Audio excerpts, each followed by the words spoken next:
So a little background here. A little background. We have a fan. His name is Malcolm Rush.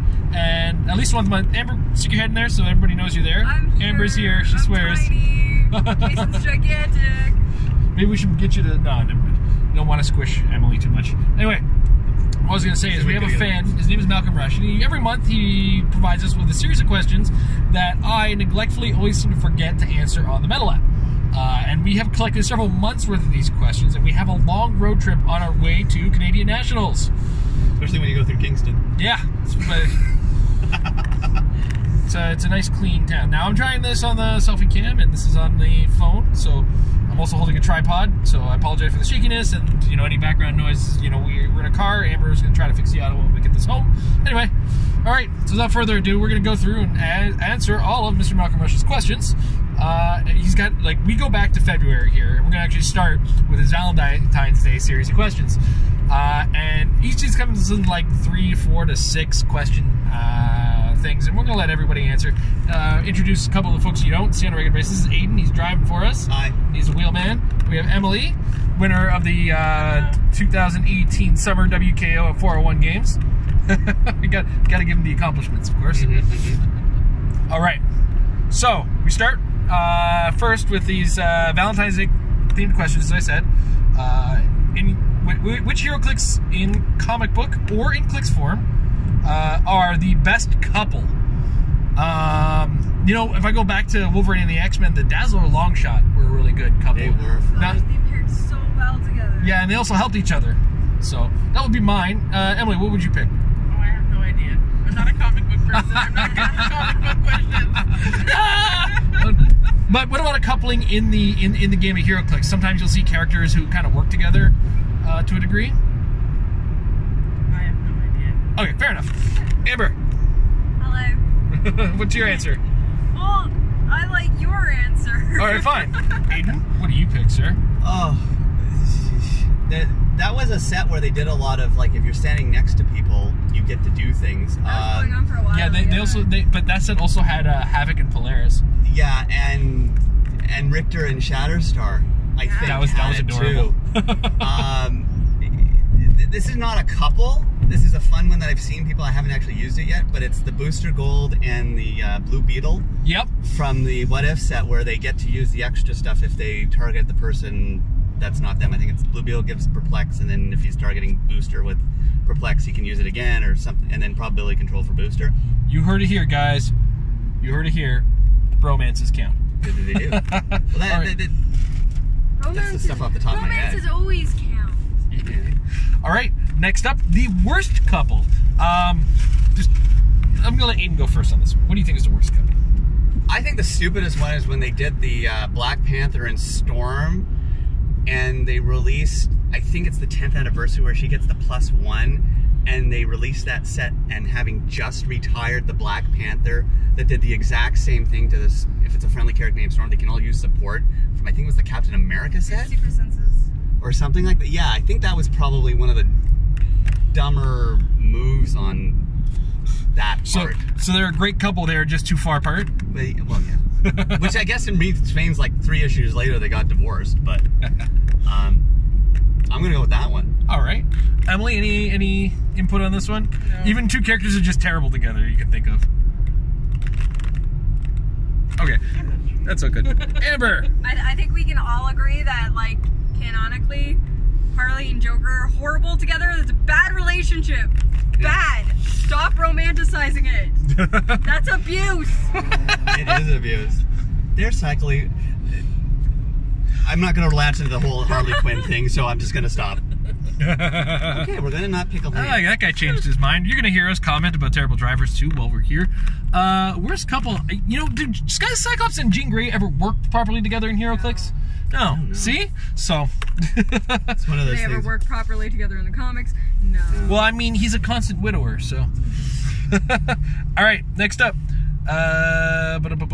Can't believe this couple works. This is a Clix form, so you, like, two characters that you wouldn't believe work really well together as characters in Heroclix, but just happen to. That's one of the trickier ones. I should have vetted these questions with some of the answers ahead of time, because my goodness, that's off the top of your head. Off the top of my head kind of answer is really tough, and that's the thing. We always answer everything off the top of our head. What? Oh, you got one? So part of my Canadian Nationals team is that Hulk is working really, really well with Space Mikey. Hulk and Space Mikey. Yep. Yeah. Fair enough. Because who saw that coming? Well, I mean, by that token, Hulk and Space Red Leader. Yeah. Fair point, right? So basically, your Hulk and teams, anyone, guys. Yeah. Like Kite Man and Sam Cat? Yeah. I mean, Does that work? hell yeah. Yeah. Hell yeah. Yeah. Geez, they took all the good ones, eh? Oddly enough, I mean, who knew that Dr. Frankenstein would be best bed buddies with the Green Goblin? Or the Goblin King, rather. Oh, that's true. That was a stretch at best. And I had to go to my team. It's like, what really weird combination exists on my team that just doesn't make any sort of sense? All right. Make a Valentine's themed team. Oh, come on. I hate these kinds of things. All right. You know what? Who does Cable love other than himself? You know what? Richter Shatterstar and Cyclops Jean Grey, and I'm filling the rest with whatever junk I can throw from the side. Yeah, Dazzler and Longshot, theoretically. Uh-huh. Oh, that was the other one. That was the other one that's really kind of weird. That they got the Deathbird and the Bishop. Deathbird and Bishop. Yeah. They have that tendency to like, hey, let's make these guys that if they're crossovers or they're romantically linked and not give them the all same keywords.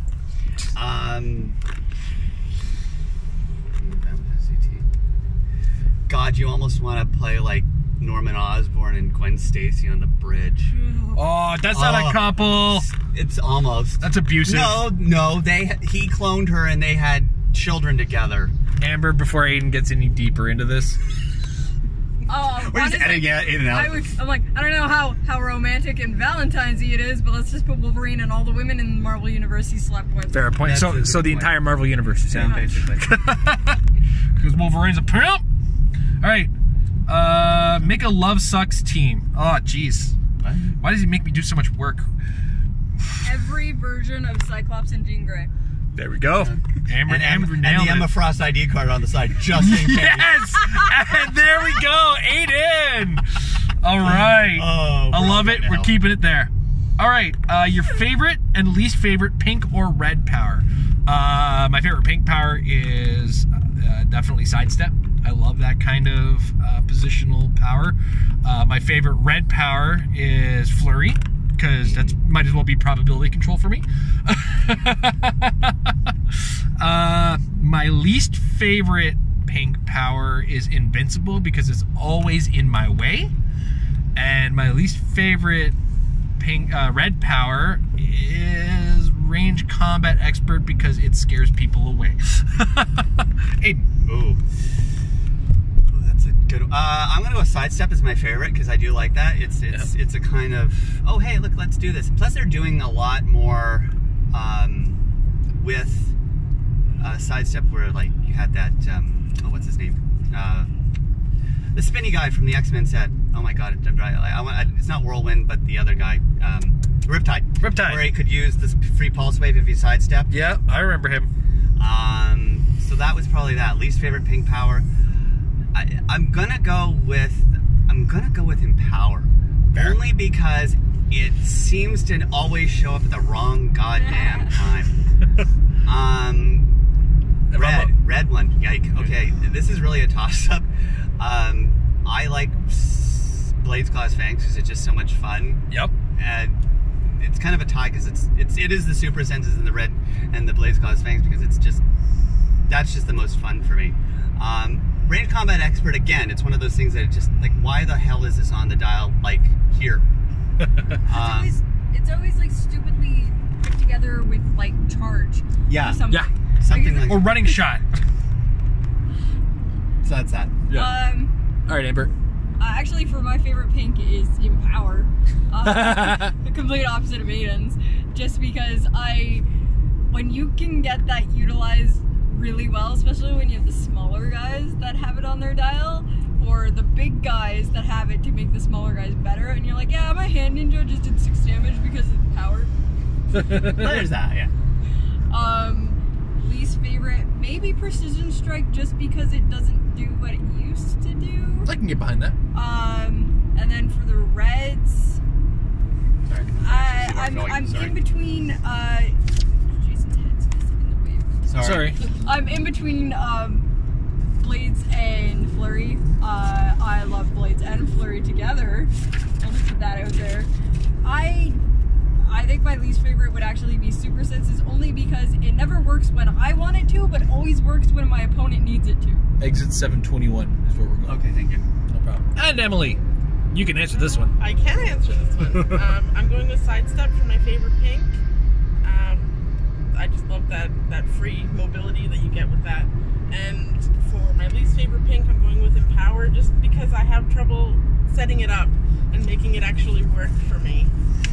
Favorite red is a toss-up between Flurry and Blades. That's a hard one to But both together. Together is amazing, like Amber said, yes. And for my least favorite red, I'm going to go with Super Senses, just because, I don't know, I think I just like the others more, and it's a harder, for me it's a harder rollout. I do good with a rollout of Shape Change, but the Super Sense I don't tend to It's very all or nothing powered. Yeah. I'm actually very surprised that it didn't say Super Senses, because I can't tell you how many times it's ruined my day. Oh my god, I've seen you cry. You've done it to me. I have. usually when I've wrote a 6 on Blades. All right, so we now move to the next set of questions. What helps to make a set become great? Usability and synergy is one of my key things. Like, if the set works amongst the other figures in the set, but also works with other stuff as well, that really defines the set. And, you know, theme helps a lot too. Like, for instance, the Batman the Animated Series set is a lot of fun because, I mean, it's really cool theming. That's mine there. Aiden? Okay, so we're talking from What makes a set What makes great? a set great? Just, I think what makes a set really great is if you have, in addition to all the fun playing elements that you have, when you have a set that has, for me, characters that haven't been done. Coming from a comic books point of view, I didn't come in through gaming, I came through comic books. So being able to see characters who we haven't seen Clix before, and not a repeat of the same guy like 6 times in a set, is really, really nice. For me, that would make it the better sets than, let's say, getting, again, not to knock the Batman animated series, but if you look at it, you do get like 3 or 4 Jokers. We're getting like 3 or 4 Poison Ivies. There's like 16 Batman in the thing. And that's not a bad thing because it's different irradiations and I can see what they're doing. But when you do that, you're taking away from the ability to add in, like, why didn't we get a Martian Manhunter, or why didn't we get a so-and-so, or why didn't we get a so-and-so? It could have clearly fit in with this theme. Yeah. That's just and that's what I would say. All right. Amber. Actually, I like Aiden's point of seeing figures that we haven't seen before, and seeing a figure that we don't have like 100 copies of already. At one point, because I wanted to check how many Wolverines were out there, because I own all the Wolverines, I was doing just a check to see who had the most figures, and up until the new wave, which I would say around after the NECA buyout. So once we get into the NECA age of Heroclix, before that, it was pretty even between like Wolverine, Spider-Man, Superman, and Batman having like the most amount of figures. Then once you got to NECA and the MCU came in, then we had, like, to this date, Iron Man is actually the most clixed character, because we had one year where that year alone gave us like 30 brand new Iron Mans. Oh my god. Like, because there is one of the movie tie-in set, almost the entire set is just different versions of Iron Man. That would probably be Iron Man 3, right? Yeah, Iron we Man get the 3, different they're Iron almost Man. all Iron Man. So I like seeing, I think what makes a set great is when we have a good spattering of figures, some we haven't seen before, but also maybe some we haven't seen in a while, rather than just getting all of those main, here's another 10 Iron Mans, here's another 10 Wolverines, here's some more Batman, Superman, because sets will sell well, when you don't play those figures, guys, I swear, I know it's licensing, but we promise, give us new figures and we'll buy it. In their defense, I don't think they put too many of them in Avengers Infinity. No. All right. Avengers Infinity was really good splattering of figures. Emily! For me, it's stuff that works well together, and when there's not like an auto win for sealed, big, huge, massive piece that like you just know is when you're sitting across from somebody, if they've got it, that you've lost. So I like things that will work together and you're not going to automatically lose. Yeah, so there's been times in sets, especially. That's a great answer, because I remember Trinity War. You saw somebody pull a Martian Manhunter, just like, why am I here again? Yeah. So I totally understand that one. All right. Next up. Sorry, I gotta unlock Amber's phone here. In sets, which do you like? High point figures, medium point figures, or low point? I'm between medium and low. I love to play as many things as I possibly can, so medium and low point characters kind of hit my little buttons there. What about you, Aiden? Yeah, as a collector, the ability to play more figures on a team is, so yeah. Appropriately middle pointed figures where it's appropriate. All right. Amber. I hate high pointed figures.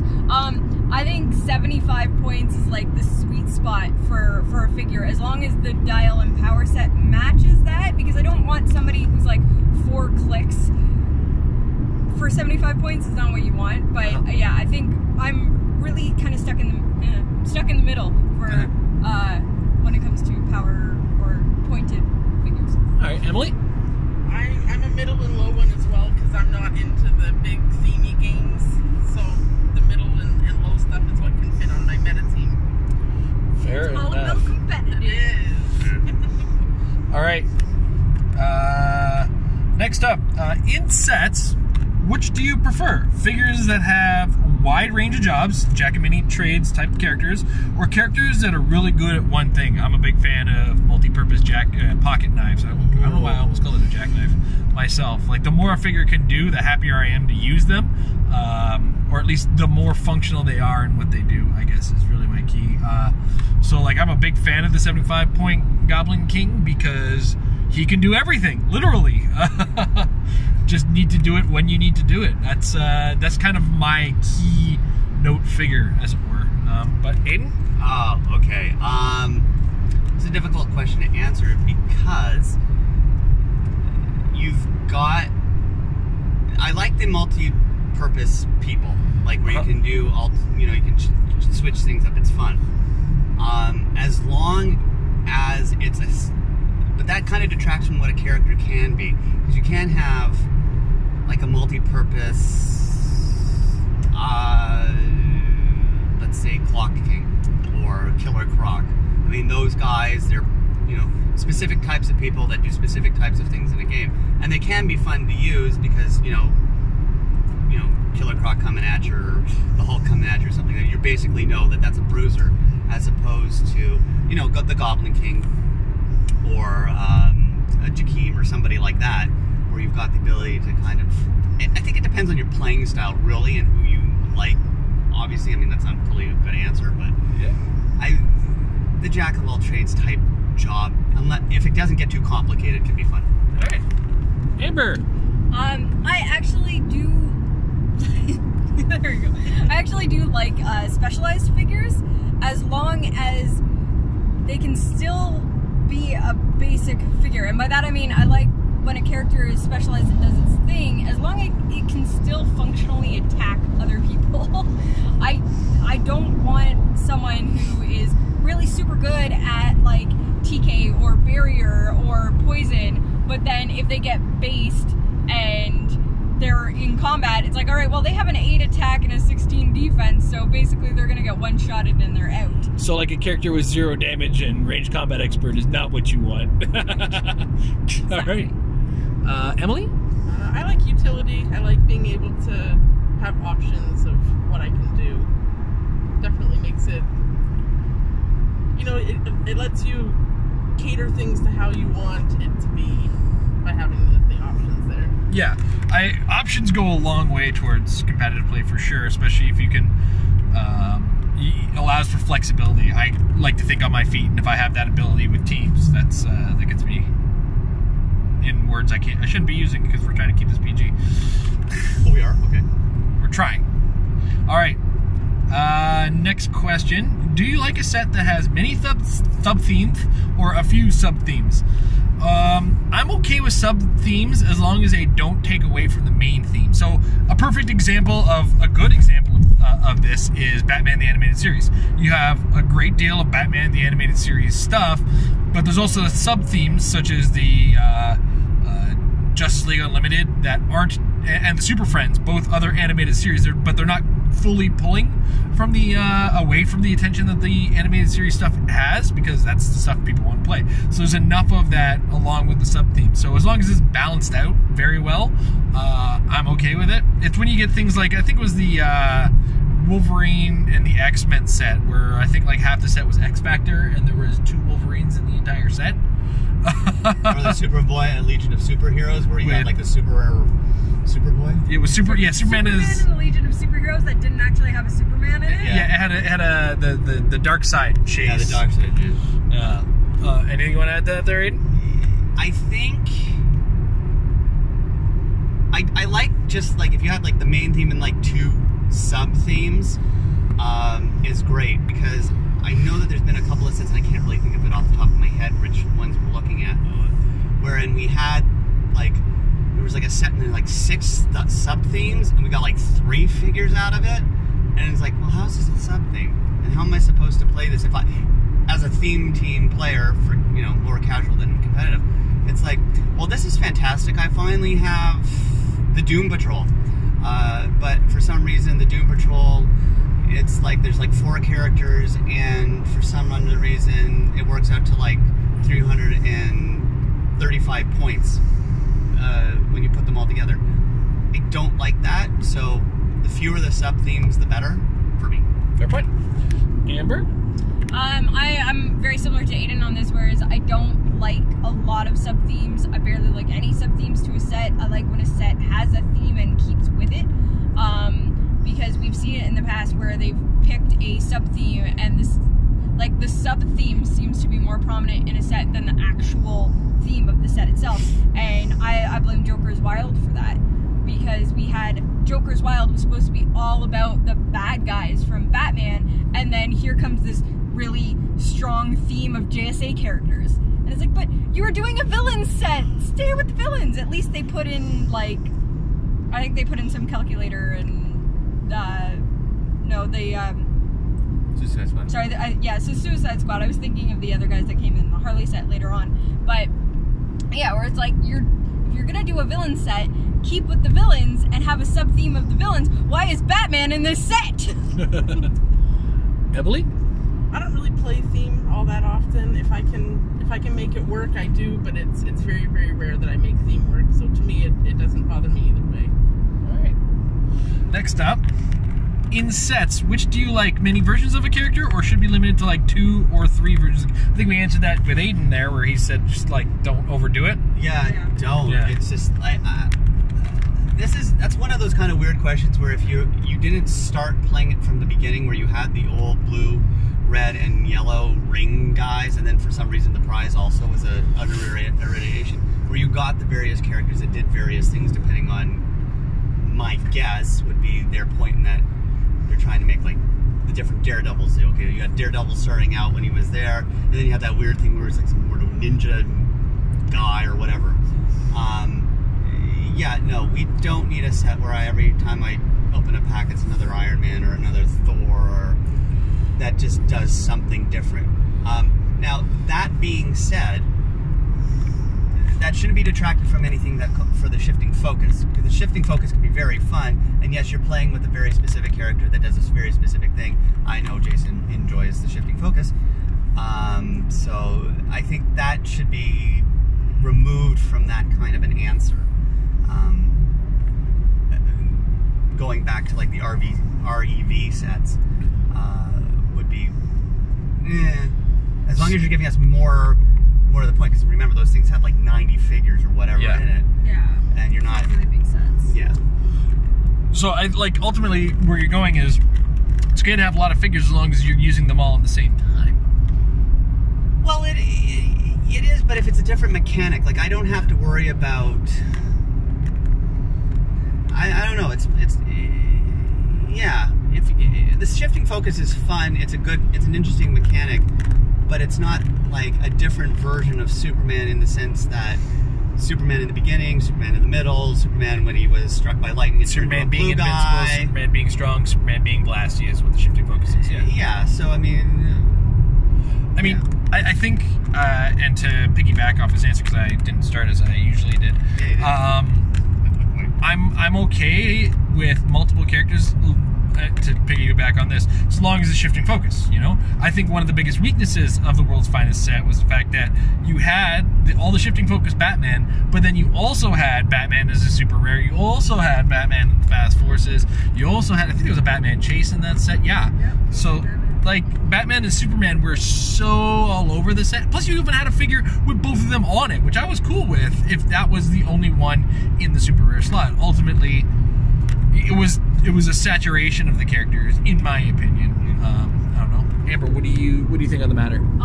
So the going for both what they've said is that I think it can work as long as it works within a theme or a mechanic, like we said with this shifting focus. But there's nothing worse than having, like Jason was saying with the World's Finest, with you get like 7 Batmans and Supermans in that set, and then we go back a few months before that with the Superman Wonder Woman set, and we got like 3 Wonder Womans and like 7 Supermans. I was like, no, it was a Wonder Woman set too. Put her in too.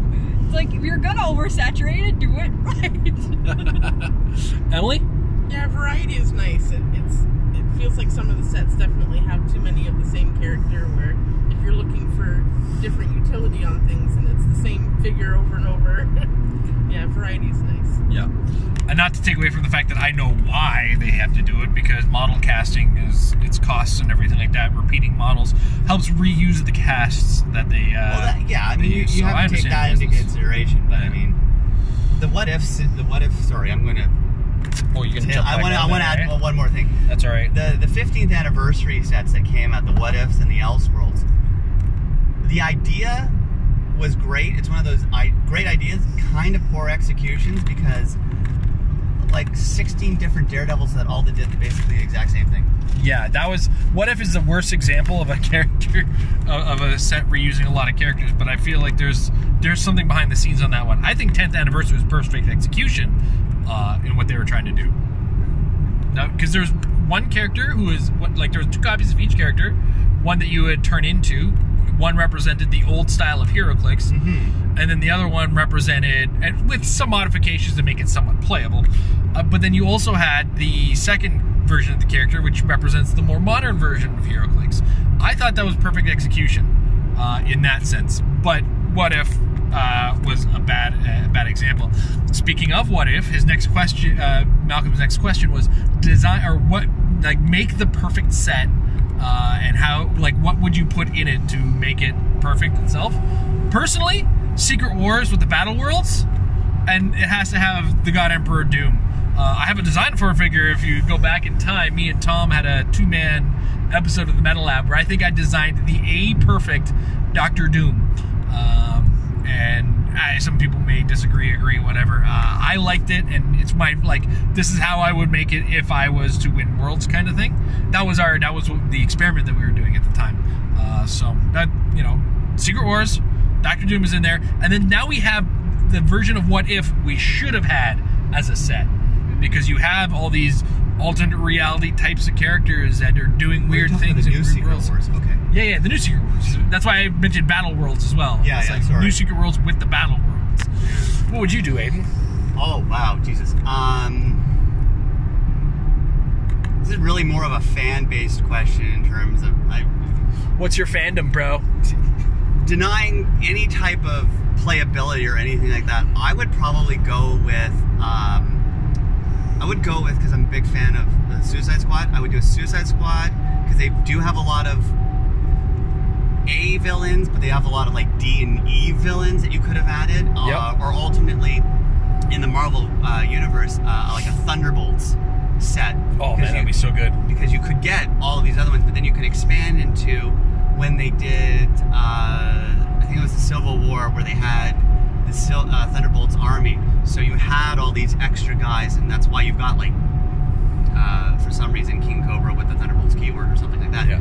That would be fun, because it is kind of self-encasing, and it's not heavily drawing on the need to have a Spider-Man or a Batman or something like that on it. Cool. All right. Amber. I'm really looking forward to the Secret War set, and I hope they do it well. But kind of. Oh, that is a set. I forgot they were making that. Yeah. Yeah, kind of playing off of that. Oh, I cheated.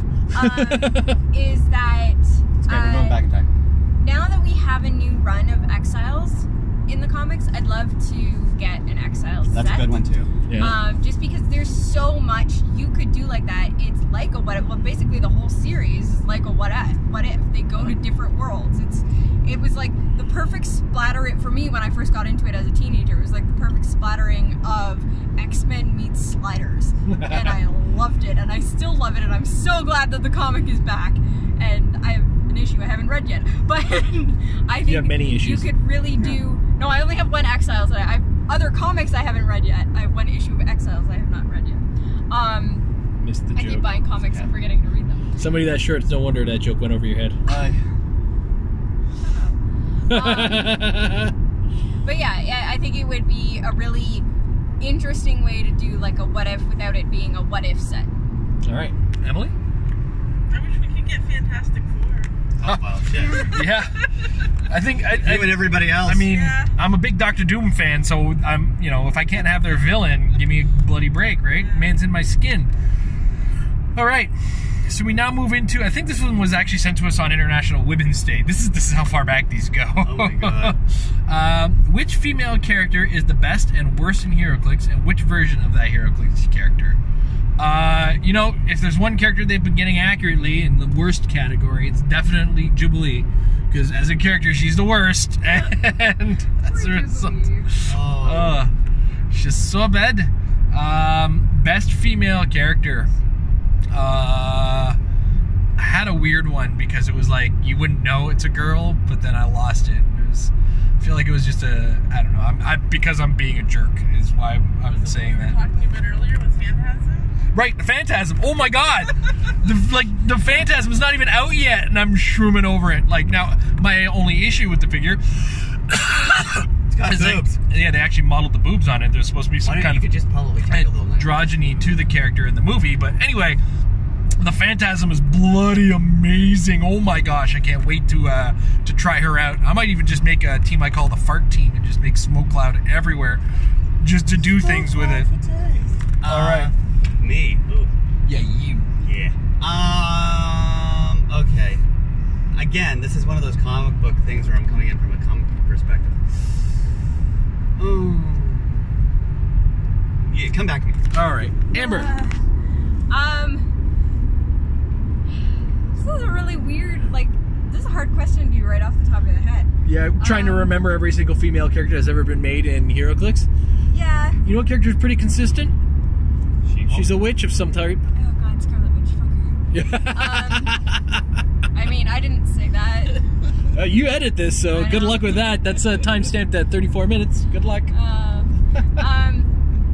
I think right now in my head I've got that All New Wolverine's really good. It's a really good adaptation of her. I did a whole Casual Corner episode analyzing her as a comic book character and her as a Heroclix character. I think All New Wolverine in the Xavier School set really kind of nails that, and the Uncanny X-Men one really kind of nails what she is. As for worst character, I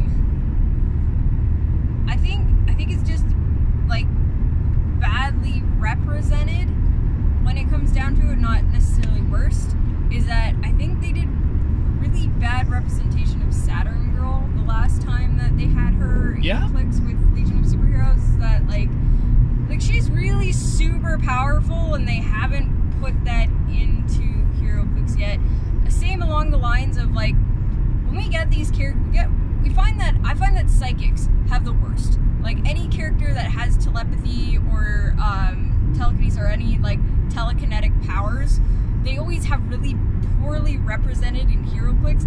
Like Psylocke is a freaking badass and she's super, super powerful, but because like Jean Grey is a mega level and everybody knows who Emma Frost is, they get preferential design over Psylocke. We have yet, she might be my next comic accurate episode, to be honest, because we have not gotten a proper Psylocke yet. Fair point. All right, Emily? Well, I don't know about from a comic standpoint, but I know when I try and make Wonder Woman work, I usually can't. She usually doesn't do what I think that she should be doing. I don't. Like if you've seen that movie, she just beat up a whole city of soldiers. Yeah. She can do. And I'm gonna go to my team for a woman, and I'm gonna say Dust for how much she can do, because I've been really surprising a lot of people who don't realize what she can do with that team. So also, you should read some comics with her, like the all new X-Men run with her. Like her thing is that she regularly strips the skin off of bad guys. Like that is her thing when she loses control. It's like, oh, Sandstorm, oh, there's a pile of bones now. Like she takes out on the purifiers and it's just madness. She's so good. But also like a really good, at least for the time, a really good representation of, they do really well at like analyzing her religion too. Like not getting too far into her religion, but also how characters react to her, because she's living with modern age teenagers who are like, why are you all, it's like, you're being oppressed, why do you do this? And she's like, no, I'm not, please, like, understand me. It's really good. It's a really good run of comics. What about worst? Oh, I said Wonder Woman. Oh, right, we said Wonder Woman. Forgot about that. Aiden, watch you some time. Yeah, did. Okay, Jesus. Oh my God, and there's a guy driving with a Magneto helmet on his bumper. Oh my God. That guy must be going where we're going. Yeah, probably. See it better. Anyway. This is one of those weird things where it's like you have to really stop and look at what radiation of characters that they have. Is iteration the word you're looking for there? That's what I said. Did I see You said radiation. Radiation? Reiteration? Minor stroke. Means something. He's driving. Give him a break, guys. I think that there's so many... Wonder Woman is one of those ones where I think they've tried to get it right, and they have to an extent. She is one of those kind of characters that can... She's basically a female Superman, and I apologize if that's kind of... Like, she's supposed to be the second, maybe third most powerful person in the DC universe, power-wise. I think it's supposed to be Superman, then Shazam, and then Wonder Woman. I found that, especially with the current comics where she's the daughter of Zeus, spoilers, just in case you haven't read the last... She's what? It's been out for 6 years.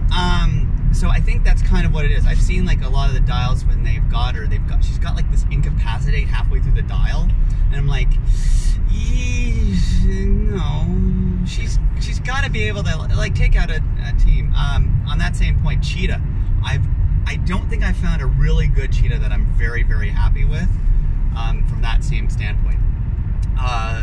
Best female that I've seen that I like, the Gravity Feed Jean Grey from the Wolverine and the X-Men set, I enjoyed a lot. It was surprisingly fun in terms of what it could do mobility-wise. Yeah, she was like 100 points or something like that, but she had like that, I think she had Empower, and she had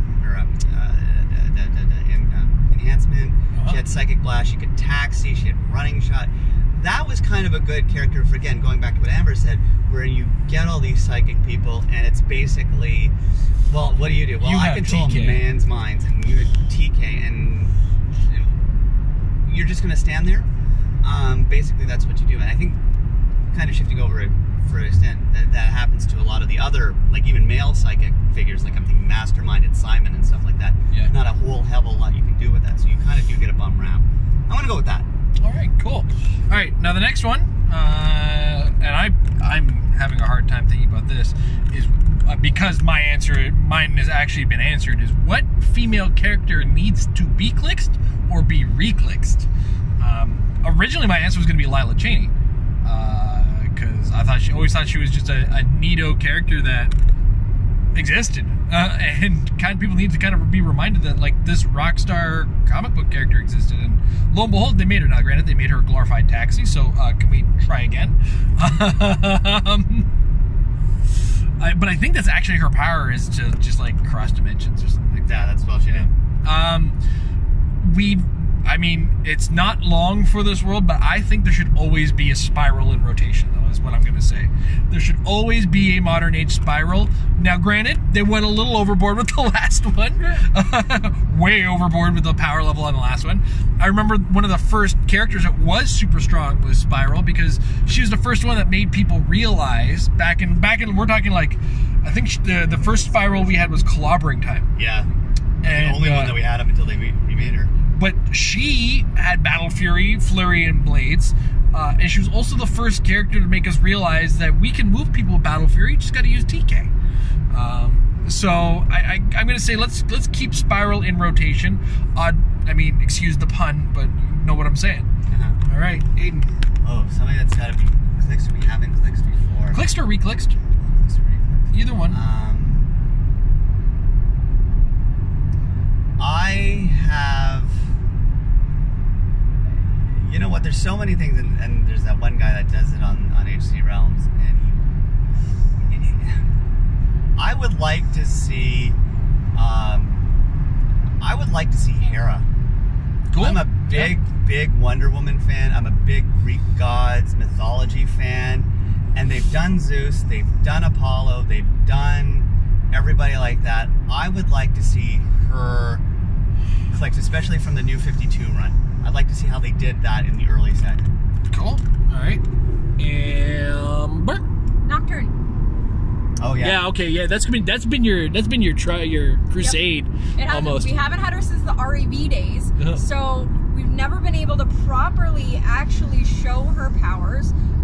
She's one of the few characters that I've like actually wanted to make myself, like actually design a figure for it, because there's so many things that she can do with her. Like, we only really got to see her acrobatic side from her being Nightcrawler's daughter, but she possesses people, and they didn't even put that on her diet. Like, they gave her like flurry and like super senses and stuff. It's like she basically mind controls people, but she needs to have a special mind control because she physically possesses their body. It's like a Jericho thing. Yeah, so she needs to have a power where basically you would take her off the map and you would make like a mind control attack, or not even necessarily take her map, but have a mind control attack, place her next to the character that was mind controlled, and then give that character an action token, because nobody's been able to withstand her actually possessing them. She usually knocks them out once she leaves their body. So give them an action token, place her next to the person after she's mind controlled and move them away, and like there's so much you can do now that we have the design mechanics to make traits and special powers and all these white powers and do basically whatever we want on the game. And yep, I think she'd do. I think I would add to Amber's, given her parentage, and you know, like Amber said, we only saw her Nightcrawler dad side. Her mom's the Scarlet Witch. Yeah. We need that to happen at some point in time, wherein she's got the ability, like you said, to possess people, and she's got all sorts of props. She could throw those hex bolts. Give her the Mystics and X-Men team abilities, for Christ's sake. Sorry, I wanted to caveat that. They just designed a 700-point figure. Yes, I did. Emily. I don't know about comics, but I keep dreaming, Amber, you're gonna have to help me about it with our Team World Girls team. Okay, so we were at Worlds last year for our all-female Worlds team. We designed a snowbird that for very cool. As we were 3 female Canadian players, we're like, okay, what's a good Canadian comic book character that we could design? So we went with Snowbird, but instead of doing, like, we got her in I think it was Invincible Iron Man that they did her, but we get her like, okay, she's got flurry and blades and like all these animal powers, but what we actually wanted to do was, because she's a shapeshifter and she turns into these animals, so she would have something similar to like the Devil Dinosaur, where she'd actually come with animal pogs, and then you would give her a free action, take her off the board, put on one of her pogs, and then good. when her pog is KO'd, you put the figure back, and then you can't use that particular pog for the rest of the game, and then she cycles through, like, I think we designed 3 different, because we each got to design an animal that she turns This is my reaction to this. That's amazing! Yeah. I keep dreaming about this figure that we designed, the 3 Like, alright, Wiz Kids, come on, we really need it. Like, let us make this figure. I'd also like to point out again, based on comic books, that she is a god. Oh yeah, she's a god. So she'd have, I would say, in addition to all that fun stuff, she'd have to have that deity thing that they've been giving the deities. Like Yeah, it can't be outwitted by non-deities, and Yeah, can't be lower prompted by non-deities. Yeah, I love that. I would marry that. I would marry that idea if it were physical. I'd have to share it with Jason though. Damn it. I mean, and to think me, Mike, and George almost made Mr. Mind. Get out of the car. I'm just gonna slow. You're just gonna have to tuck and roll. Hey, you know right what? now. You want to know what our design for Mr. Mind was? He's going to be a possessor, but when the character you were possessing died, he became a colossal on the board, and that was strictly his use. I don't care. Still get out of the car. We're in Port Hope. We've got a good 400 miles to go to Gatineau. All right. Where were we? Okay. If WizKids make an all-female Heroclix set, would you buy it? And what would be the main themes of that set? I think they tried that with Harley Quinn and the Gotham Girls, if I remember correctly. They get really close with that, and Yeah, I'm good with it, and it sold really well. Yeah. It was Like, a good, WKO's notwithstanding. yeah. Yep. I think that if they did do that, they could do Marvel's A-Force. Yep. Or was that weird Battle Worlds where it was all women? So you had like Medusa and Carol Danvers and all those people on the one female team. And it also introduced some characters that we haven't seen before or seen in a long time. So that would be fun. Yeah, I guess we'd all buy that. That's basically it. Yeah, we all kind of did buy it. Let's face facts. If WizKids put it out, it has to be really, really crappy, and we wouldn't probably at least get a brick of it. Yeah. Let's be honest. All right. I mean, let's be honest. If they made like a modern legal My Little Pony set, somebody would buy it. Especially if Rainbow Dash is as OP as she is in the comics. Yeah. Or Twilight Sparkle. I mean, Or Pinkie my Pie. daughter watches it. Well, they've got flyers, right? All right. Flyers, magic users, brutes. You could do so much. Which represents female characters better in Heroclix, Marvel or DC, and why? I think Marvel has been classically done a better job in the fact that we have an all-female team that has won Worlds in the past. Because that was a team that consisted of Morgan Le Fay, Wasp, and Scarlet Witch. So Okay, well, I think Marvel is winning in that matter. What do you think there, Aiden? You know what? It's one of those things where you don't have a whole lot of...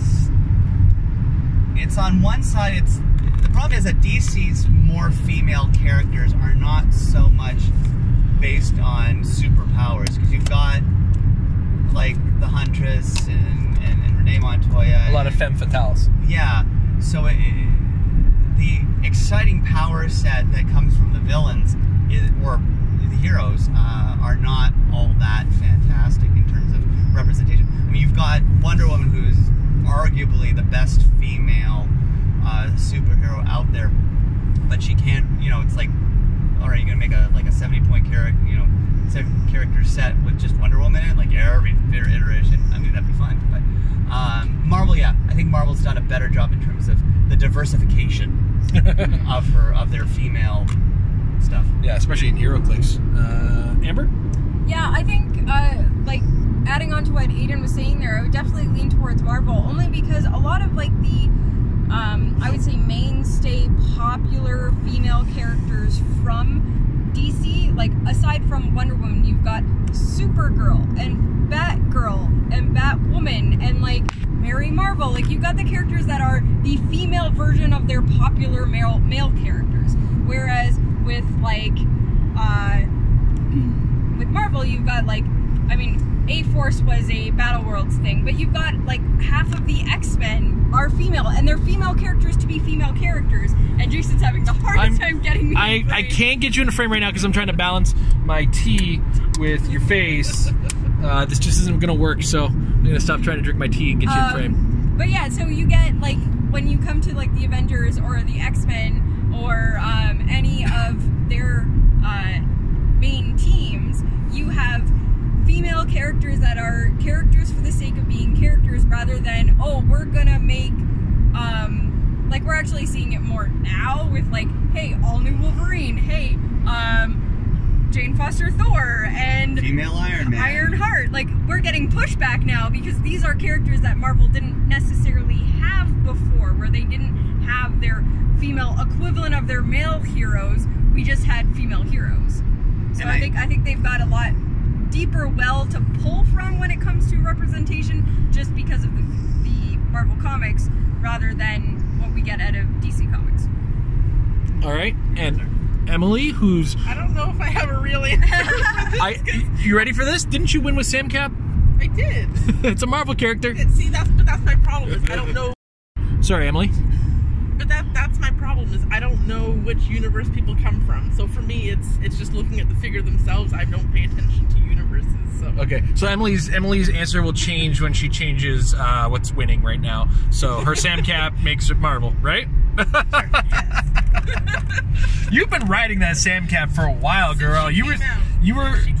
I've been playing a version of it since, Yeah. Like, I know you've been on top of this character from the get-go, and even though I first saw PJ running it, my God, girl, you've been on this since day one. You're the doing it before it was cool girl on that one. You're the hipster on it. All right. All right. Which comic? Oh, geez. This female one's taking a while to answer. Which comic book's character that was originally a male version and is now a new version the new version is now female is the best and worst in Heroclix? Example: Thor versus Jane Foster Thor. I know Jane Foster Thor. Me and Tom made effective use of on our round table slingshot team.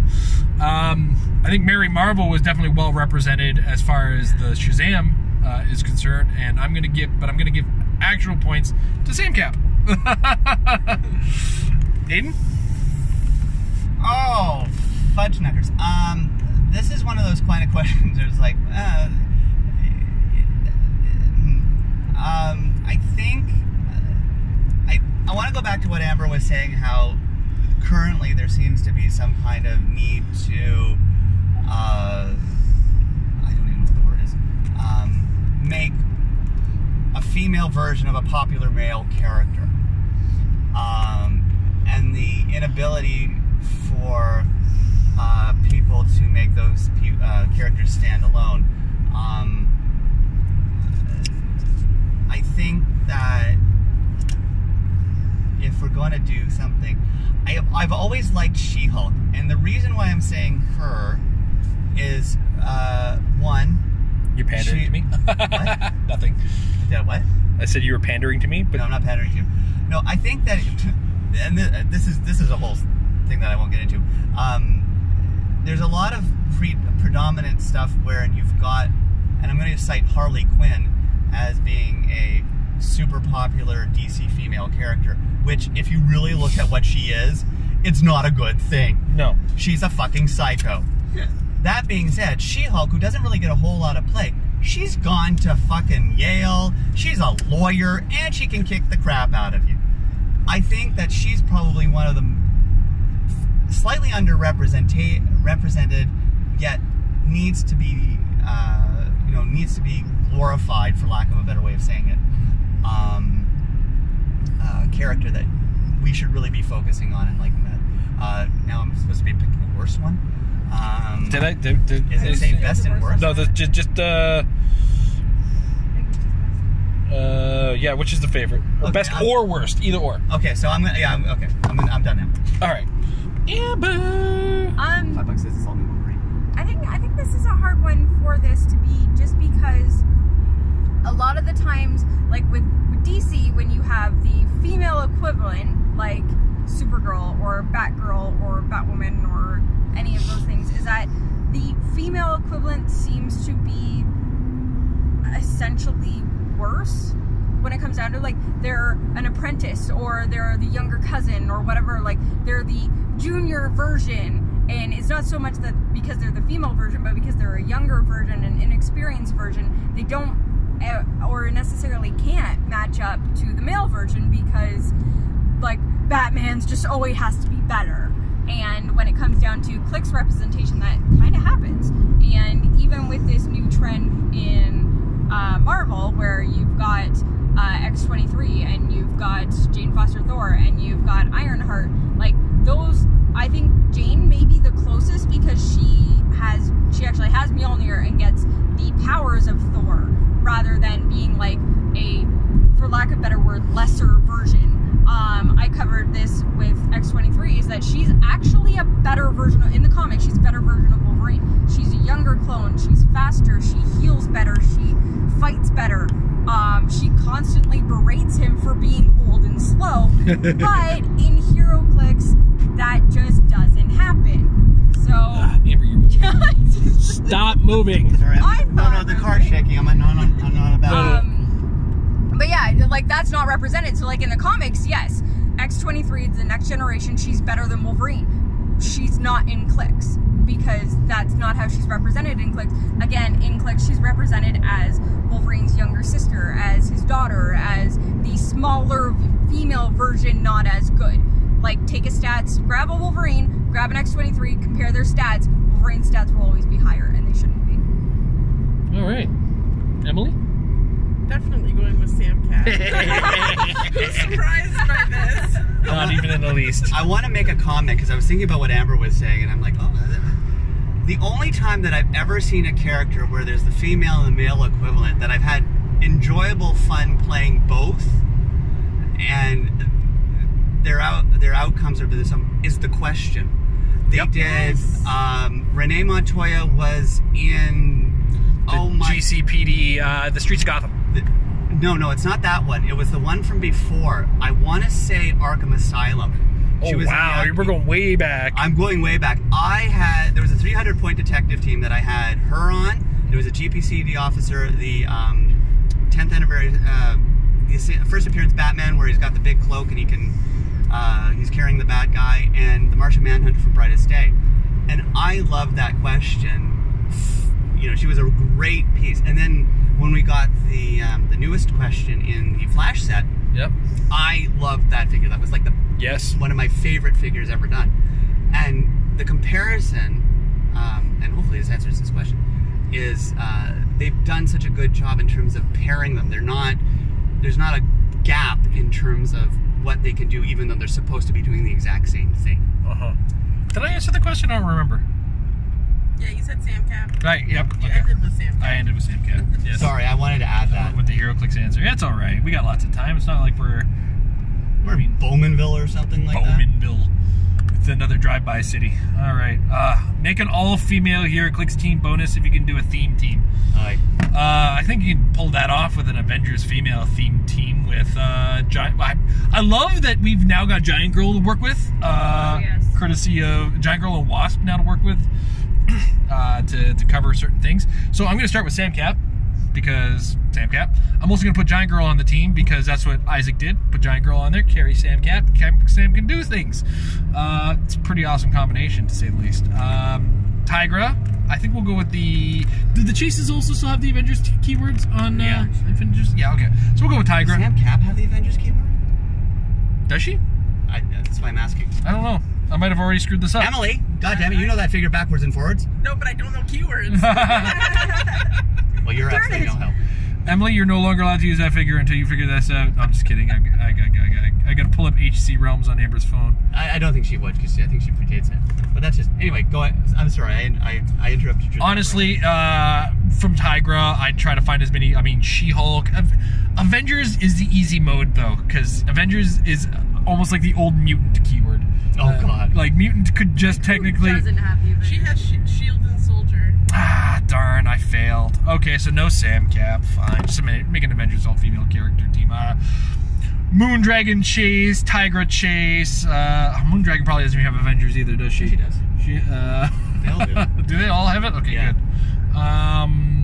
We'll throw a She-Hulk in there, and we'll throw a Giant Girl on there. And yeah, I didn't do the math, but let's go. Okay, so we're using existing Clix because there's just so many teams that I could just have fun with. Oh, well, you get Batman animated series. If there's something in there, No. it kind of exists now. Okay. Oh, sorry, the Phantasm. I'm breaking theme. Oh. Yeah. This is gonna be my one-trick pony for a little while. It is. Given, like, shit. Yeah, you could always go. You could always say, oh, the X-Men or the Avengers or something like that. Hell, you could probably do a Fantastic Four, depending on the point levels. I would love to see the ability to do a. Sorry for the noise. We just entered a construction area and the road is torn apart. Yeah, let me get over to the other lane. Maybe it's a little bit better. Much better. There we go. God damn it. Sorry about that obnoxious noise. Fantastic Four. You can do Fantastic Four because you've got She-Hulk, you've got Invisible Woman, you've got Medusa, you've got Crystal, you've got. Oh, that's right. They can get those keywords. Yeah. I think there's like Thundra or Lyra or something. There's like a that. Storm with a Fantastic Four keyword. Yeah, she was in the Fantastic Four. Yeah, what did the scroll girl gets? Yeah. Lila? Or whatever, Lyra? Elijah the Laserfist. Elijah the Laserfist, that's the one. So you could argue that. I mean, We had to dig into the golden age for this. yeah, God, we're really going. I'd love to see a Villainy Inc. The ability to do a Villainy Inc. team, because that would just be fun with people like Dr. Poison and the Blue Snowman and Clea, and then you could use Giganta and Cheetah and all those people. I mean, those of you who have no idea what the hell I'm talking about, please look this up. Because it is a really interesting, yet almost sexist, Golden Age team that was created for Wonder Woman. All right. Amber. Now I'm sure most of you are thinking that I'd probably go with X-Men with this, but I'm not. Oh. I'm gonna do the Star Sapphire. She's swerving us. Ooh. The Star Sapphires, that's also easy But mode. I have to be specific in the fact that Predator is not allowed on there because Predator is a guy. Stop wasn't calling it a girl. Of course, he's a predator, Amber. That's not fair. It's so bad. Leave it to the entity of love to be named Predator And be a guy. and be the guy who's in charge of the all-female Lantern Corps. Yep. Well, in all fairness, the Green Lantern people have a fish. He's not wrong. Emily? Well, I don't know about theme, but I am looking forward to putting Dust together with the new Poison Ivy that does smoke. Fart teams galore! And the Phantasm with smoke. Yeah. We'll just do all the Poison Ivies. It's gonna be fun. Beware the poisonous gas, ladies and gentlemen. Alright, gotta remember how to use this phone. I haven't used this type of phone in a while. Alright, there we go. Buttons on it and stuff. Alright.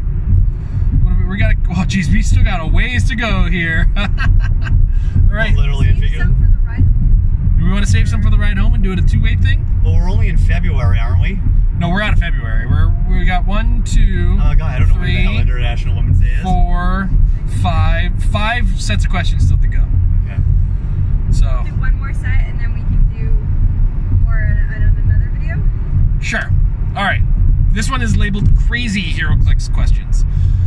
A game where something should not have worked, but it did, and you and or your opponent were shocked that it did work. Not a mistake, or you or your opponent did that on purpose. Why did you did that?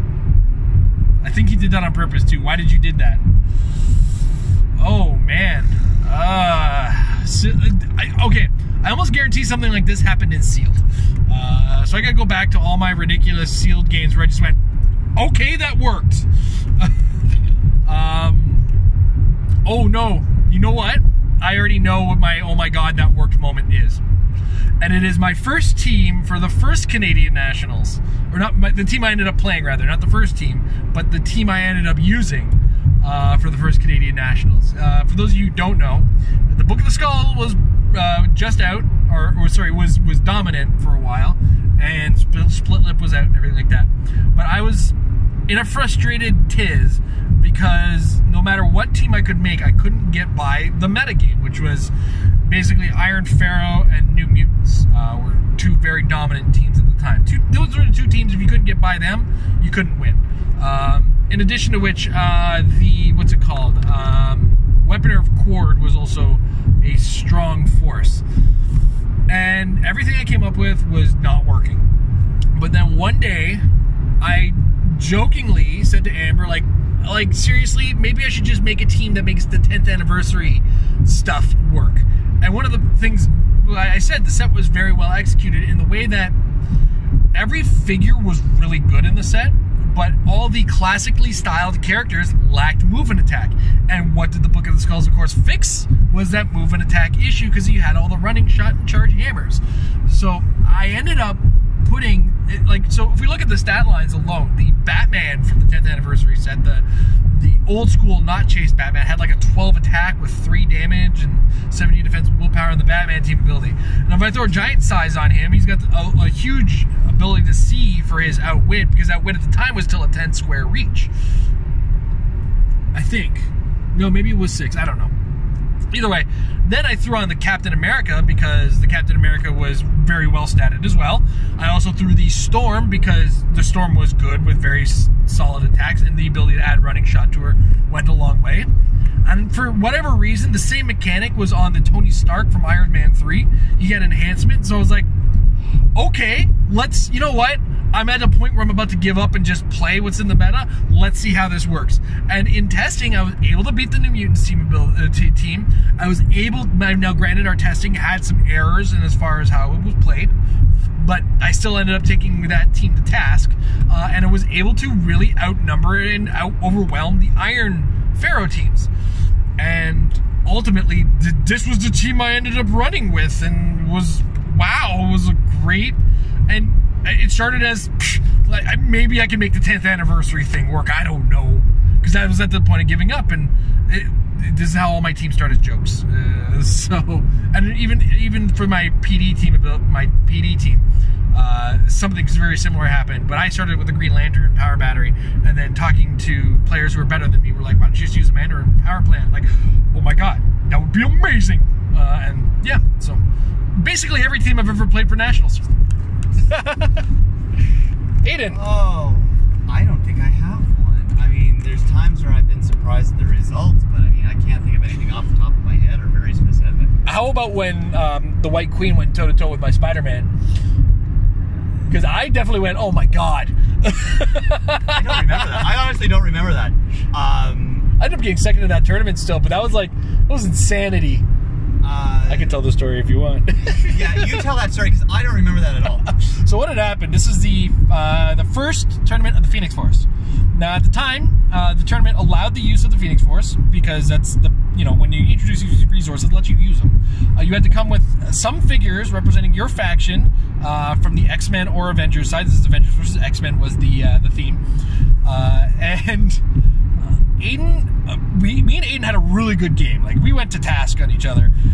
And it came down to his White Queen versus my Spider-Man. Okay, I kind of remember this now. And I'm looking at this like, okay, well, I'm going to range combat expert. I'm going to put everything into attack. I need a 4 to hit. Like, how could I possibly miss this? Oh, that depends. Did I have super senses? No, I critically missed. Oh, right. And in addition to which,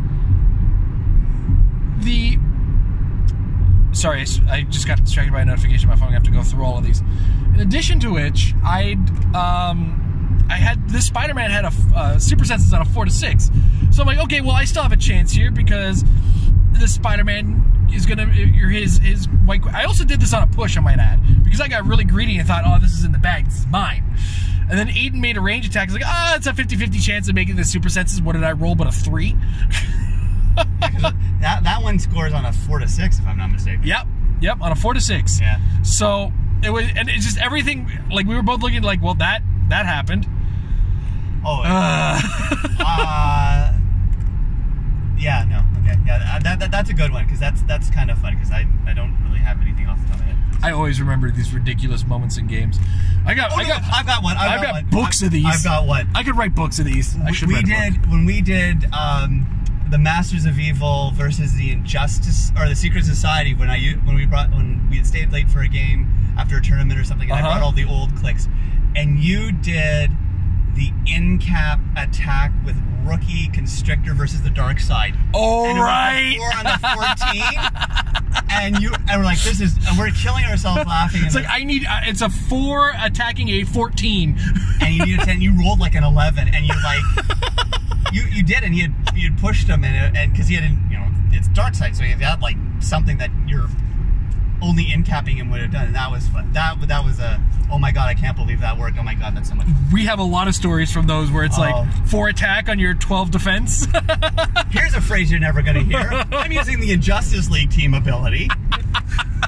I remember that. I was like, Aiden, this is going to be the first and the last time you ever hear that. I'm going to use the Injustice League team ability, and I attack with like 4 characters on one guy. Oh, it was hysterical.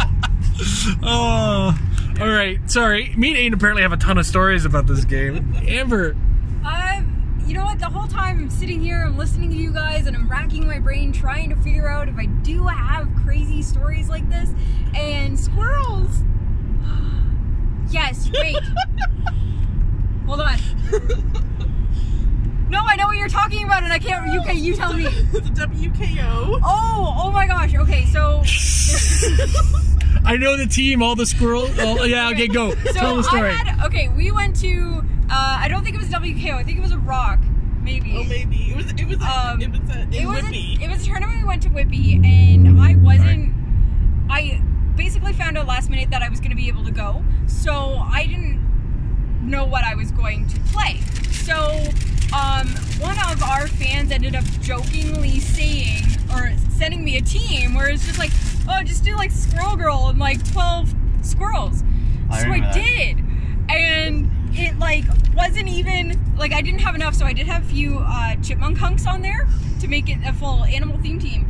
And at one point, I went up against Mike Waite, and he had the Bat Sentry, the con exclusive Bat Sentry, and he was using the ram ability because he just wanted to keep ramming through all of my squirrels. And like he ended up essentially killing his sentry to do this because it takes damage when it rams things.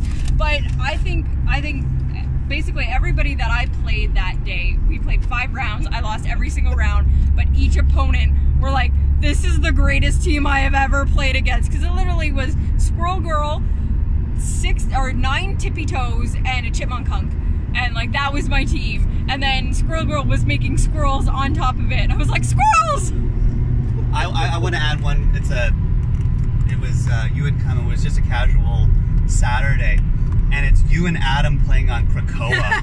Anytime me and Adam play on Krakoa, we have to film that someday. Because anytime me and Adam play on Krakoa, it is the funniest thing you will ever see in here. And that particular game, I think the island had killed more characters because you guys kept on rolling. I think the earthquake. Yep. And you were playing like characters that had like no defense. Yep. So more I remember things that. died to Krakoa than we killed of each other's team. Yep. Sorry. Kind of like. I think you gave me a fruit. I can't think of a specific thing in a game, but what is coming to my mind about how it, for some reason, just seems to work, and that is hogs that have charged blades. I'm thinking drop bears, I'm thinking teagles, and how many times they Oh my god, you and Teagle! You are like the queen of getting Teagle to kill things! My personal Teagle kill count is about 37. So I get that. Right? But it's always a 5 or 6 on the blades roll, always. But oh my god. My other murder machine other than Teagle was Alyosha's Eye and Guliadakin. Oh man, did I have a kill count with that guy? I'm impressed you know how to pronounce that. We played each other in provincials last year, and you had a version of your team that you're playing right now, and I had my Superman team. And you're like, all right, I'm gonna drop Teagle, and then Teagle's gonna attack, and then I'm gonna call in Swordsman, and he's gonna give everybody Blades Flurry, and I was like, what is going on? Both the it gave both the Shredder and the Teagle Flurry. Yep. Top dial, like it was amazing. And the whole time, like everybody's looking at us like we're the loudest game going on, and I'm cheering on my opponent because I'm like, this is the greatest team I've ever seen. All right. So, next one, number 2, a mistake in a game that actually helped you win a game. This is a weird one. This is me playing Heroclix. So this was the Rock Canada Cup, and I was up against the first Rock Canada Cup. I was up against Jay. You guys know him from the Metal Lab, and it was basically a Quinjet mirror match, where it was my Quinjet versus his Quinjet team. We had slightly different builds, and he had slightly different tools and tricks. And I made the dumbest mistake I've ever made when, like, it was an obvious mistake I shouldn't have made. Jay on his sideline had Superman Blue, which was the protection from Pulse Wave Superman. And he called him out, and I guess I was tired, I guess I was stupid, I don't know which. But I was like, alright, I'm gonna call in Black Canary. Who has Pulse Wave? Who has Pulse Wave and Force Blast. So my goal was to kill everything he had on his team by Force Blast knocking it off, and I completely forgot that wasn't gonna work. Huh. But I also, this was a power action call-in, so I ended up still using the Force Blast, but this time to knock the Superman away in order to get somebody else's Pulse Wave off. I have, like, it just ended up working in my favor. I think I real boyed after that, something to that effect. But me and, like, that was the one game in my past that I can look back on and say I did the runaway when time was getting close because I had taken a lead at one point in the game. It's like, I can't do this anymore. I cannot sustain this, and I'm winning, so I gotta go. But yeah, that was like a dumb mistake followed by, okay, well, I can still capitalize on this sort of thing. Even though I didn't do the knockback damage on the Superman, I just needed him out of my way. All right, Aiden. I can't think of one. All right. I'm sorry. Amber? No, like, everybody laughed, but honestly, that's just me playing Heroclix. Like, I would make so many mistakes and still manage to be like, okay, well, there's definitely been times where I'm like, oh, that just cost me the game. But you know what? Actually, oh god, I wish I could remember what it is, because I remember playing a game, and I don't remember the specifics of it, but I remember making a move and being like, oh my god, that was so dumb, that just cost me the game. And for whatever reason, by the end of it, I had actually won the game. I was like, I shouldn't have won this. This doesn't make any sense. I lost the game 10 turns ago. What just happened? I remember you telling us about that, and I can't remember the details either. Yeah. So. Emily? Yeah, I have one of those similar ones where I shouldn't, like, what I did made me almost lose the game, but then I ended up winning. Where I actually just, this past WKO that I just won in the top 8, I threw the tank, and I really shouldn't have, because he ended up getting that 50 points, and then it put us, like, within 15 points of each other. But then I did manage to pop his Unimind, and, you know, as soon as Shredder sidestepped into Thanos, it was like, I knew it was it was mine then. But it's just like, but I really, it was all my opponent saying, oh, well, you know, I have no idea what the tank does. And I'm like, well, here, let me show you. But it was really bump. I really shouldn't have thrown the tank. Emily, trying to be a nice guy, almost loses the game. Still wins the WKO. That's actually an awesome story to win a WKO. You know, the first WKO I did win with the Harley Quinn, biggest mistake was not playing the Harley Quinn properly for like every round except for the last round of the tournament. Because I had a healer in the back with Enchantress, and I had Harley Quinn, and I could have just been sitting back waiting for Enchantress to get heal, and then just adding up the title tokens on Harley until I big phase move carry in Harley Quinn and drop all the tokens in everybody's face. It's like I did that in one game of the entire tournament. I've had quite a few of those. Sealed, I'm the most notorious for that kind of stuff. I can pretty much guarantee you want to be the last round opponent against me, because that's the only time you'll actually have me playing my team properly. All right, following up, a mistake build in a game that actually worked. I can't think of anything. In this, we're talking like example, putting wrong character on your team or misread a dial. I feel like I do this 1,000 times a week. Where it's like, I'm gonna put this character. Oh, that doesn't do what I think it does. Okay, out. But geez. I don't have this one. This one's a tough one. Aiden, do you have anything for that? I can't that it ended up working out for me. No. Yeah. Working, no. Working, what? You're funny. I think one that comes to mind that was explicitly just, I didn't realize what it was, is that, and I apologize for everything I'm about to say, we were having a fun tournament. It was Golden Age. I had, for some reason, one of the, somebody had given me a unique she from the indie set, and I'm like, I'm going to use a martial artist team. I've got 300 points or whatever it was going to be. What the hell? Oh, you know what? I've got the Butcher. I put the Butcher on it. And somebody said, you know, you can't actually do that, right? Because it doesn't have click numbers. And I'm like, you know what? No, I didn't, and I really don't care. I'm playing the she character from, like, before you were born.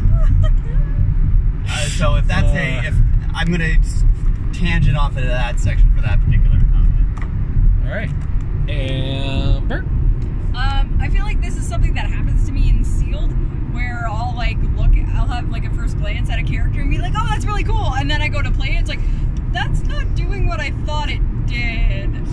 Yeah, cold reads are the roughest. It's like, I probably shouldn't have chosen that character over the other character. It happens a little less with us nowadays that we get the unboxings from WizKids, yeah, but now that we see some of the figures ahead of time. But, I'm guilty of that all the time in pre-release and release Sealed still to this day. Heck, even in current, like when I play Battle Royales this weekend, I'm probably going to be doing that a lot. Yep. All right, Emily? Yeah, I was going to say something similar, because I'm the type of person that I can look at the card and think it does something, but until I actually see it in action, either playing it or playing against it, I don't really quite know what it does. Mm-hmm. Yeah. Yeah, I need to see something in action and be like, oh, I have had times, though, when I've had a figure, and I'll read the power, and be like, okay, and then I actually play the power, and it's like, oh, that's so much better than I thought it was. Yeah, it can go either way, for sure. It can go either way. It's like, really, it doesn't do what that, or it's, oh my gosh. Oh my god. Yeah. Oh my god, that thing does that with that thing, Red Leader, I think it was, and we realized that. When we realized Red Leader had outwit. And you can do it, please. He's perplexed 3 times. Yeah, perplexed 3 times. Like, holy, that was a collective, like, holy shit, head slapping thing. At the table. Well, I mean, we were doing our practice game, and it was like, damn, I wish this team had outwit. We need to find a way to get outwit in this team. And then Aiden's like, oh wait, Red Leader has outwit. Why are we just using him for perplex? One perplex. That's the only thing. It's like, what? Anyway. We're only using his perplex once. Found out the ruling allows you to use both of his perplex. Awesome. We're now carrying him with Mikey so that we can get the outwit with him. Let's not give away too much. What do you mean? This video's coming out after Nationals anyway. Okay. We have to edit this. I was gonna say. Amber we're in the swore. car. And we're at like an hour and a half worth of content on this. Oh. Speaking of, it's time to continue with the content. Yeah. Sorry. No, that's all right. This is we live for this. This is entertaining to people. All right, the silliest game of Heroclix you played and why it was so silly. Me and Aiden have 1,000 of these. Oh my god! Whenever I break out the Golden Age stuff, 'cause I keep all my Golden Age stuff. So I do occasionally call, say to Jay, hey, look, we've got a sealed event. We've got to wait for people to finish. Let's play until the store closes. And I bring like 900 points of like Batman enemy using Infinity Challenge and Hyper Time and stuff like that. So that's that. But that's not my funniest story. My best story, I was playing my friend Rory, and it was a Justice League team versus a Hulk Foes team.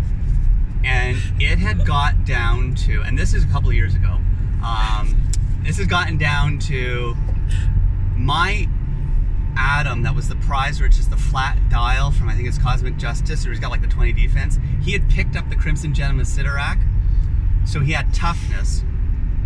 I couldn't hit his leader to save my soul to damage him, because I think I had 2 damage and his leader had toughness.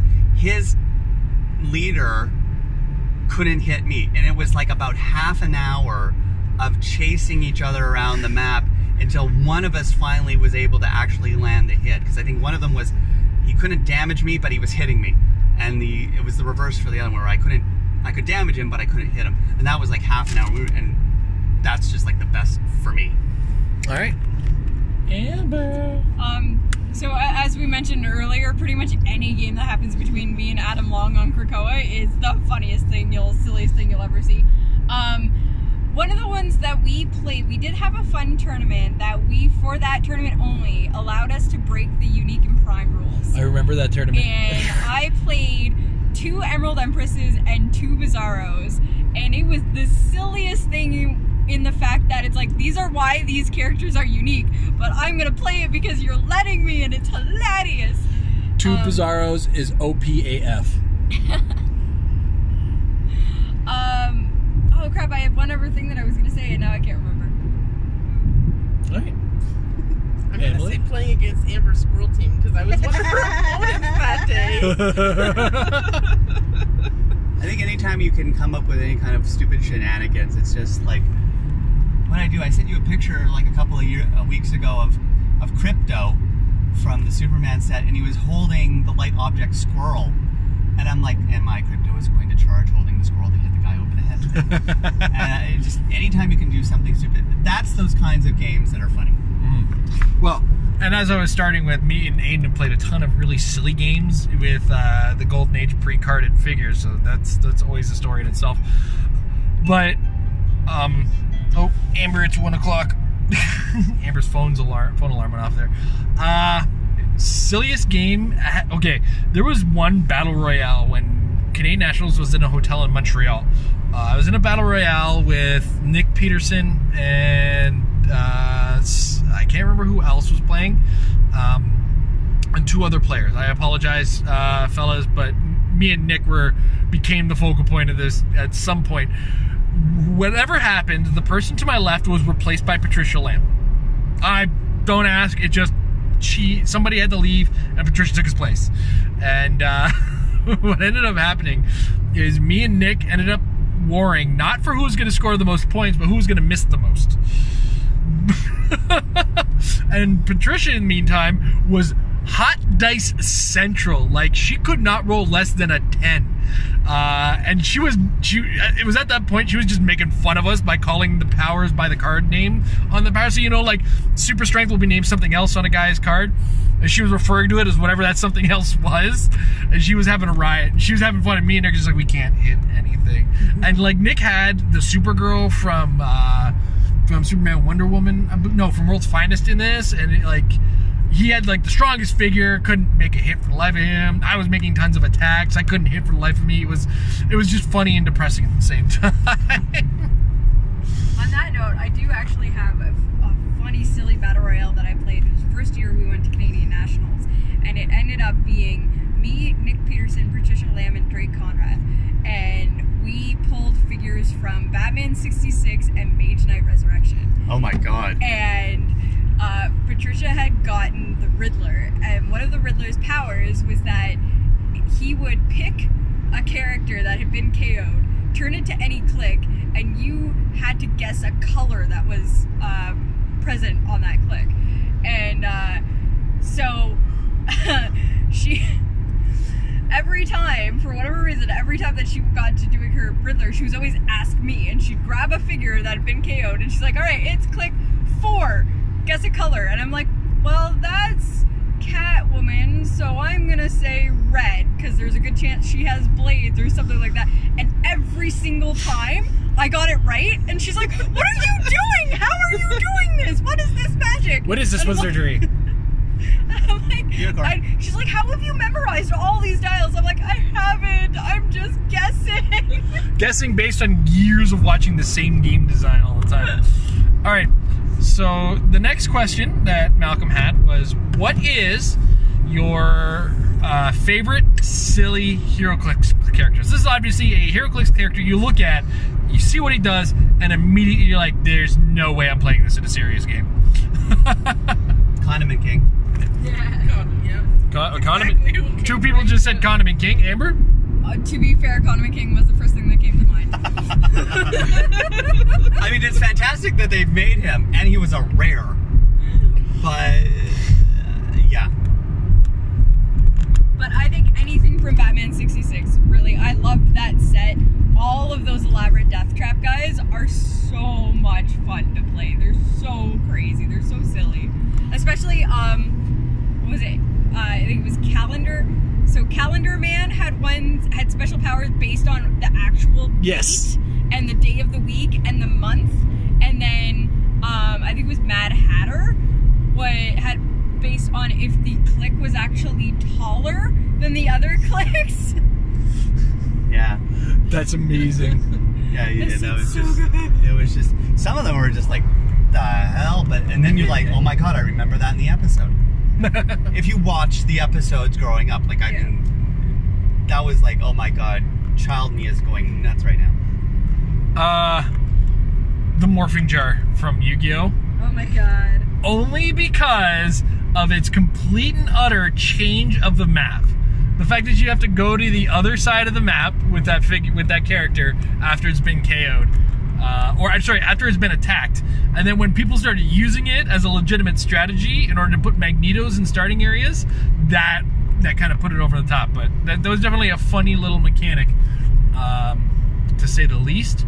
I was hoping to buy a little bit more time by asking all you guys, but then everybody said Calendar King or Economy King, and then Amber stole mine with Calendar Man. So, are we gonna now?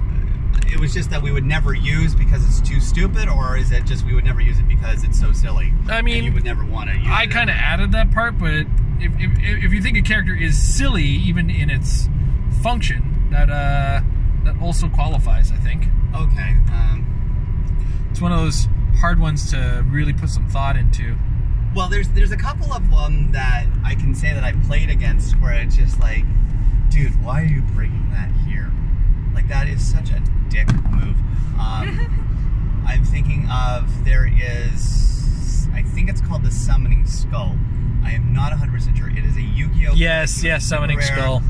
And if he can target you if you're adjacent to water, no matter where you are on the map. Within 3 squares of water. Within 3 squares of water, yeah. Excuse me. And there is a Yu-Gi-Oh! Map that's like 98% water.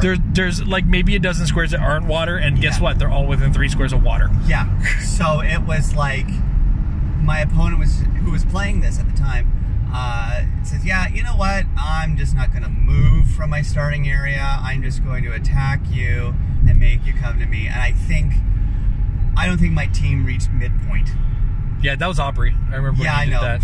I didn't want to mention names because I'm upset because he, like, wasn't that the release day map for that set, and he was the only one that had it for some reason? I have no idea. Yeah, I don't think our venue got that one, but he had played at another venue and got the map. And so he had that map and nobody else did. I remember, back to the silliness, there's the Rocket Raccoon that had ignore, like, everything for targeting. Elevated and hindering. And everything like that. And there was that Yu-Gi-Oh! Map that's like 4 or 5 elevations. Yep. I had fun on that map with that character. Yeah, actually, that was part of my police team, and he had that, and I used Ryu a lot with that team. I like that rocket. Yeah. It was a good rocket. That was amazing. I mean, the ability to re-roll my shape change or your shape change? Please. That rocket actually killed the Batcave. Yes. I find that ironic. All right, and I like this as the last question we're going to ask until we move to the on the way back. We're going to have like 3 hours of video of this. We're also going to be so tired on the way back. It'd be like, might as well be drunk. And yeah. Advice to players to have a silly, fun, crazy game to help enjoy Heroclix. Take everything that's in the competitive metagame and don't play with it. Yeah. That's honestly the best thing I can advise for silly games. In addition to which, pay no attention until you've come up with a point total and just start grabbing things. And play these at play it when it doesn't matter, because that's where the fun, silly happens. You don't have to take the game seriously at the kitchen table, which is why I can't stress enough that kitchen table games go a long way towards really having some fun with the game. That's my advice for fun, silly games. And, you know, dig deep into the golden age and see where Heroclix has come from. Especially in the pre-card era stuff, you get some laughs when you say, I'm going to attack with a 5 attack on a 13 defense. I need an 8. Or your Juggernaut has like 2 movement. Same with, it's ignore, just don't, I think my advice would be don't come, and this could sound weird, don't come wanting to win. On a Saturday or whatever, if it's non-competitive, it's just casual, you're just coming out to play with whatever OP figure you have that's up for prizing, be whatever. It's come to have fun. Enjoy yourself. Don't get too serious. And yes, and remember that you're going to lose, maybe, depending on the situation, because it is. And then use figures that you're just. Why would I even own this figure? Not because it's a jerk off figure that's super meta or whatever. It's just like going back. Use your Condiment King. Use your oh God, who was it in the? It wasn't Condiment King, but there was the other one. Killer Moth. Use them. Thank you. I would say Kite Man, but Amber's made him, or sorry, not Amber. Emily's made her meta fun and meta. Yeah. Things like that. Yeah, I mean, there's characters that obviously, like Jason said, that are almost too powerful to use. And you shouldn't really. You should come with a warning label beforehand. I'm thinking of Zeran the Tester. You and use those Golden Age guys. Use the fun stuff. It's just like, okay, you know what? I don't understand why my this character has leap climb, or sure, what the hell? It's got Psychic Blast with no range. Something like that. Those are the fun it is, and just don't be as serious with the game when you don't need to be. Emily! I'm going to take a different spin on it and say that even if it is a competitive game, to keep it light and fun, and yes, you need to be serious and you're trying to win in competitive, but I try and keep it light and fun and friendly, and like I'll even, when I'm doing my big alpha strike, I'll say I'm really sorry what I'm about to do. I'm sorry, but I'm about to murder your face. Right? I try and keep it light and fun, and even if I'm losing, I try and look at it as a learning experience, and because I always pick up something from my opponent, so I always try and take away the good from it, winning or losing. Their wallet. Especially with with traveling and seeing different areas and their play style and what it is. Like so long as I'm taking away something from it, and even if it's just meeting somebody new and making a new friend, it's a great community that we've got. So one of the great things is Emily is a lot less afraid to play against me, which is both equal parts is terrifying and great. Because I remember when we played in Ottawa way back then, you had this like terrified look on your face the whole time when you're playing your Sunfire team. Like, it's okay, this is just Heroclix. Yeah. So it's just a game. Why it has to be mad? Why you have to be mad? It's just a game. I would say laugh off everything and try anything. If I'll do all the Hail Marys. If it seems ridiculous to have a character with a 7 attack the guy with an 18 defense, do it. Just do it. All it's gonna cost you is an action. Like, it's not impossible. Yeah. Oh God, I've known. And then it makes for a so much better story when that actually does work. Yeah. Oh, another thing is read the flavor text, especially when you've got a character that is so ridiculously, stupidly funny. I'm thinking of Cosmo. Oh yeah. I will always use a Russian accent when reading, and it's not like I'm not going to incapacitate you. It's like, I am going to stop you from doing this by biting your leg, or something, whatever it happens to be. I don't have his card memorized, but you know what I mean. That's kind of stupidly fun, because I know people... It's Bizarro, and then his sidestep is actually charge. Yeah. Oh, I love that. It's like, I'm going to use charge, but you just move 2 squares. Yeah, I use charge. Show them the card. I want to, or the new Chase Robin, where it's like, holy da-da-da, holy da-da-da, holy da-da-da. Like, that kind of stuff, it's meant there to be funny. I mean, even the Mr. Freeze from this new set, it's like his sidestep is like ice to see you. Yeah. I'm like, oh, that's just too bad. But it's funny. Yeah. Oh, well, that thing there shook apart. That's disturbing. All right, so that's the first the way there questions. We got way more to answer. I did not think it would take this long. We got about 2 hours worth of video for you guys so far. We're gonna give it a bit of a break and answer more questions on the way back. So you get the 2 different modes of us. Pick your favorite. Did you guys like them on the way there or on the way back?